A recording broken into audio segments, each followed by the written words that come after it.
Hey, what's up, guys? Sly Elliott here, and today we're going to be talking about Destiny 2, Bungie, and what's going on over at that company and with that game, that live service game. And this is something that was really brought to my attention from the Game Gains Discord, okay? So if you want a chance to influence some of these videos, I urge you, get in the Game Gains Discord today. Link is in the links on the channel page, the top banner, you know what I'm saying? We're going to have tournaments, community events, giveaways, chances to be in videos, Q&As, game nights, polls, everything like that. So if you want to get in on that action, I highly advise you to join the Game Gains Discord, because that's where it's all going down.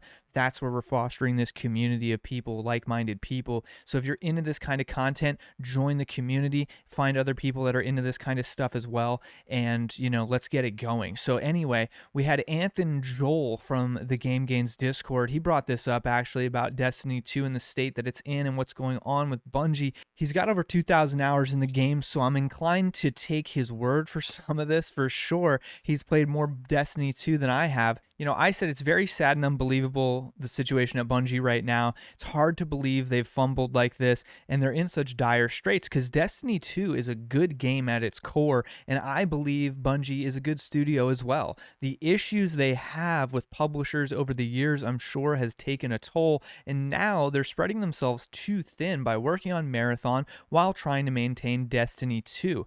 It's an interesting and unfortunate situation what's going on over there, because recently on October 30th, Bungie announced that they were laying off 100 of their 1,200 employees, and it's part of a larger cost-cutting measure across all Sony studios. So this isn't an isolated thing for Bungie. This is because Sony has to lay off and make budget cuts. Sony is who now owns Bungie.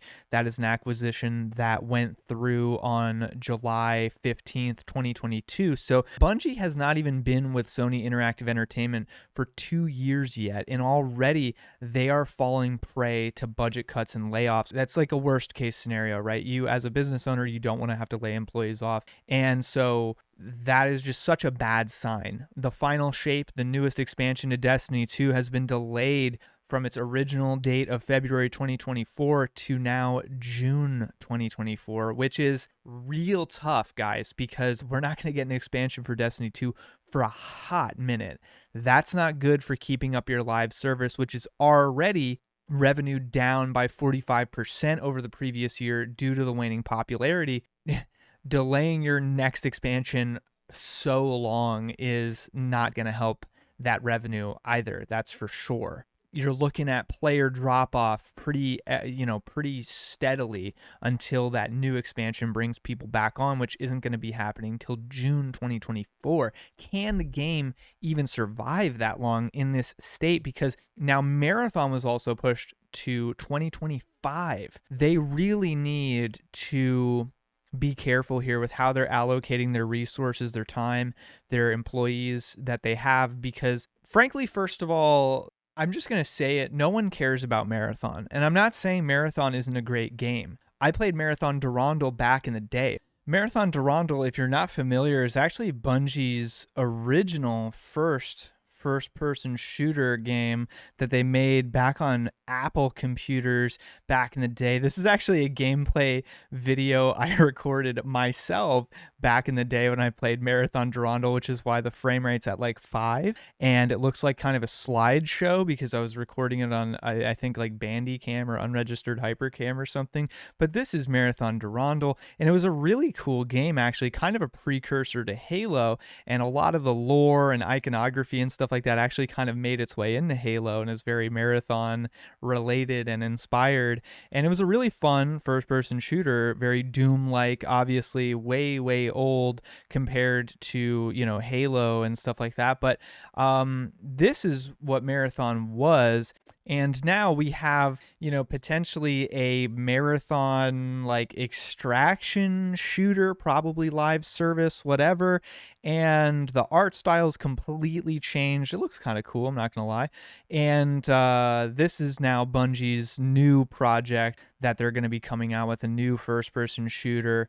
And I'm sure they're going to be taking a lot of what worked in Destiny 2 and Halo even and stuff like that, and they're going to try to imbue it in this game. But, and this is a big but, guys, I don't think anybody is really highly anticipating this game except for some real old heads. This is like a reboot. It's a pretty big reboot as well because it barely resembles its original source material, to be honest with you. And so, that being said, who is really waiting for this marathon game? Honestly, like, who's laying in wait for this? Who's really highly anticipating this? I don't think very many people are. So Bungie does not have to prioritize marathon, which most people don't even remember, to have Destiny 2 kind of fall on the wayside or get like a fraction of its resources now because it's being split between Marathon and Bungie. Out of only 1,200 employees, to maintain a massive several year-long live service game like Destiny 2 while also trying to build another one, an extraction shooter, this kind of BR style whatever, like Marathon, and revive this beloved franchise, do this whole new thing.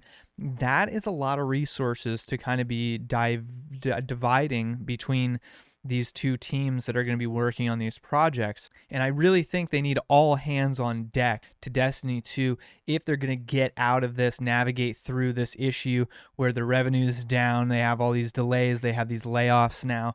It is not looking good. This musical chairs Bungie has played with going independent, leaving Microsoft, going back to being independent, then going to Activision, then going to Sony. I don't think that that's done any favors for Bungie. Getting in bed with Sony Interactive Entertainment and getting away from the umbrella of Microsoft, which even if they would have stayed with Activision, they'd still be with Microsoft now because of that acquisition. Like, Sony is not... They're not the powerhouse. They're not the behemoth that Microsoft is at this point in the games world. I'm sorry. Like, and this isn't like a Microsoft fanboy thing or whatever. It's just the facts. Microsoft owns so much market share. They own so much in the hardware and software space. They have so much intellectual property, first party, that they own. Like, it is just, the list goes on and on and on. Sony cannot compete with the money that Microsoft has. Destiny 2 isn't enough to make Sony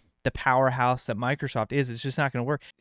I don't know, man. Like, and I know it's so much more complicated than that. I don't pretend to know how complex those business dealings are between these two companies. And it is not as simple as just go back to Microsoft or whatever, but definitely Sony, I don't think, is it. And I think that, like, they haven't even been with Sony 2 full years yet, and they already have to lay people off. This is not a company that should have to be doing this, that makes good stuff. Bungie, in return, would help Sony enter the live service games market, as Sony had announced plans to launch at least 10 such games by 2026 in an investor's presentation following the Bungie acquisition announcement. I think it's also likely that Sony bought Bungie just so that they could zap them of all their great ideas and their amazing, like, the way that Bungie has approached game making and everything like that. It's always been cutting edge. It's always been cutting edge.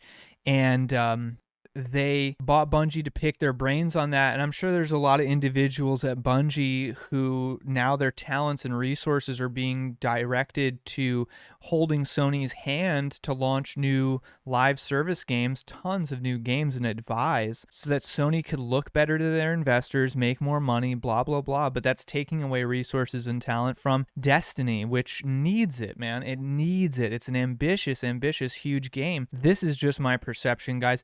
We got Michael Salvatore, the composer, on his website. He's now just changed his bio to Gone Fishin'. It used to be a bio about everything he's done as a composer. He's working for Destiny 2. He worked on Halo because him and Marty O'Donnell both worked on the music for Halo. Now he's changed this. Maybe he was one of the people who got laid off, unfortunately. That would really suck. Everything that's gone on with Bungie, the falling out they did have with Marty O'Donnell, like, it just seems like the company is not trending in the right direction. To have the final shape now delayed to mid 2024 is not going to help their revenue either. I really hope that they can find a way forward here because, we had Anthony Joel who explained his perspective on it, because I said I haven't played some of the new expansions, but so what's as someone who has 2,000 hours and has played some of these newer expansions, what's your take? And he said, I think after the newest release, Lightfall, a lot of veteran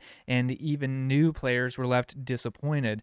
The narrative was horrible and confusing and only made up for by paid seasonal content, which you didn't get if you only got the base game.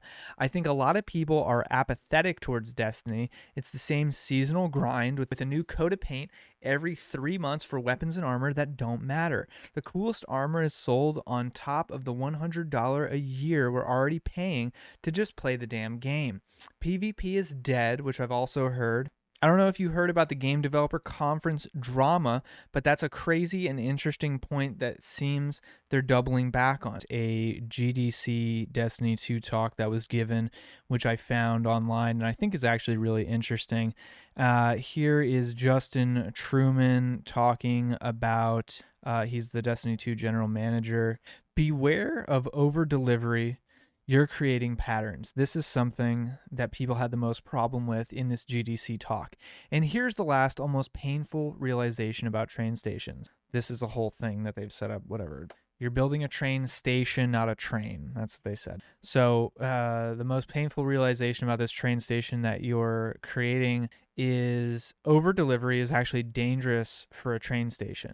With every release you put out there, you're setting a pattern for your community and your players. If we release an expansion with 2 raids, the next year folks will be upset if there's only 1 raid. We've hurt the station by making a rogue decision in one train. But at the same time, and this is why the lesson is so painful, so much of quality and delight in our craft comes from over-delivery, from giving folks stuff above and beyond what they expected.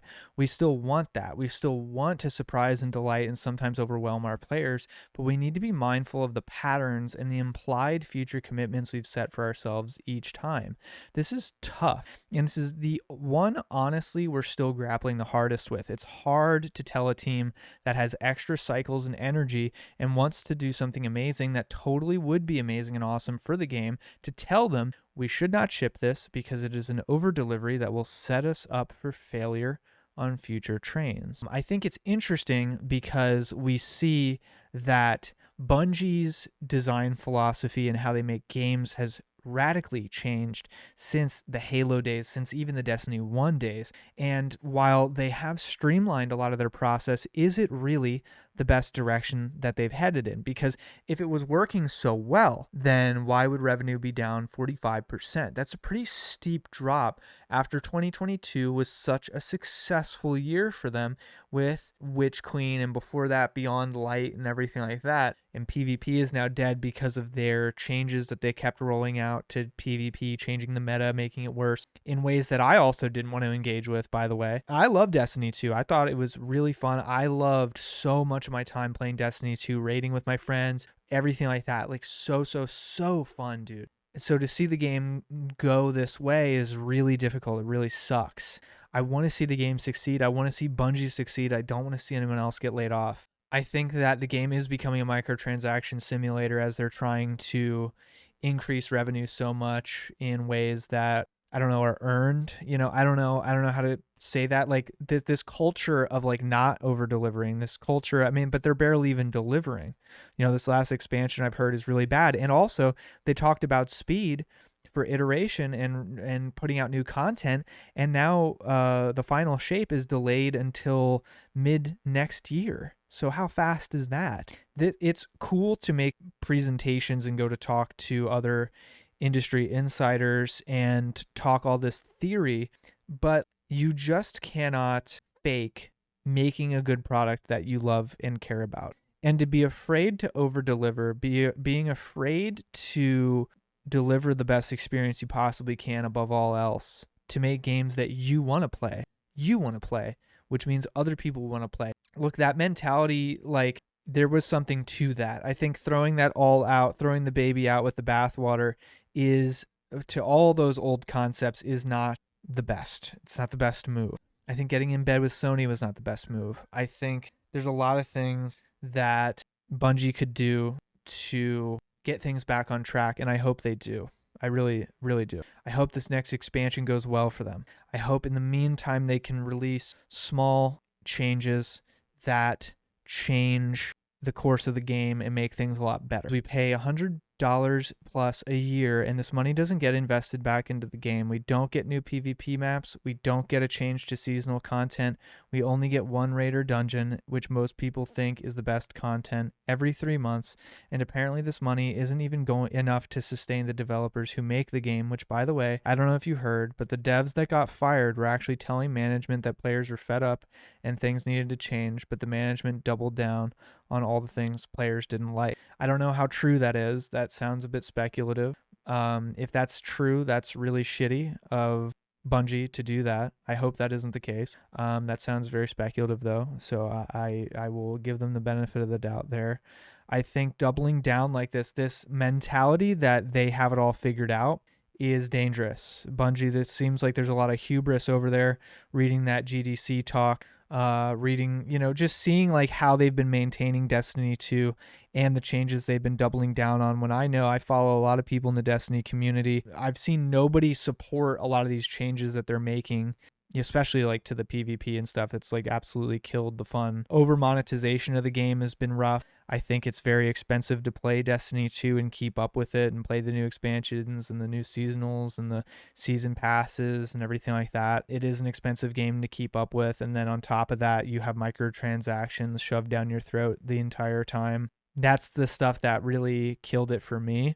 I had spent like a decent chunk of change on new expansions and stuff, and then it just kind of like, it was like, all right, gotta keep paying, pay up more and more and more every year, every half year, like more, you gotta pay more or else you can't do anything in the game. Meanwhile, old content that you may have paid for. Like, I don't want to buy this new expansion because in a year or two or whatever, it might get taken away. Shadowkeep's gone. The original campaign you can't play anywhere. Like all this kind of stuff. It's not even in the vault. It's not even wherever. You can pay for these expansions and then you lose them. They're gone. You just spent $100 for stuff you can never play again. Like, it's crazy. It's not the best model. There's definitely better ways we could do it. There's better ways we could optimize the game in that way. So anyway, guys, that's a very, very big overview of everything going on with Destiny. And I know this was a very long one, but it's something I wanted to talk about. It's kind of a different, newer topic. I don't really talk about Destiny that much. And it's something we'll keep our eye on. I'm rooting for Bungie still. I really am. I hope they get things back on track. Thanks to Anth and Joel for bringing this up. Really appreciate it. Guys, thanks so much for watching. I'll catch you on the next one.